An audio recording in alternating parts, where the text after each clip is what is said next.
আলহামদুলিল্লাহ মাদ্রাসা দারুল আরকাম এখানে আলহামদুলিল্লাহ মাদ্রাসার জন্য 50 ডিসিম জমি পেয়েছি, আরো 50 ডিসিম পাবো। তো একটা ঘর করেছি ইনশাল্লাহ। সামনে এদিকে জায়গা আছে, আমাদের মাদ্রাসার পর্যাপ্ত জায়গা আছে। এই জায়গাতে আমরা মাদ্রাসার তাহফিজুল কোরআন বিভাগ এবং পাশে মসজিদ আছে।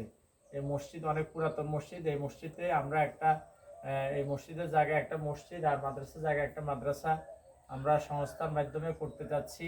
আল্লাহ তাআলা আমাদের এই মনের ন্যাক বাসনাকে কবুল করুক।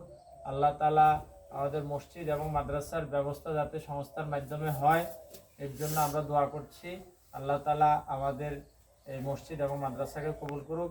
আর বাচ্চা ইনশাল্লাহ এখানে অনেক বড় জামিয়া হবে, ভবিষ্যতে অনেক ছাত্র হবে। আমরা একটা বড় মসজিদ চাচ্ছি, এর সাথে মাদ্রাসা চাচ্ছি, একটা মার্কাজ চাচ্ছি, যাতে মসজিদ মাদ্রাসা একই সাথে হয়। আল্লাহ তাআলা আমাদের এই মাদ্রাসাকে কবুল করুক, এই মসজিদকে কবুল করুক এবং এই এলাকায় যাতে আমার দ্বীনি শিক্ষার প্রসার হয় সেই তৌফিক দান করুক। আসসালামু আলাইকুম ওয়া রাহমাতুল্লাহ।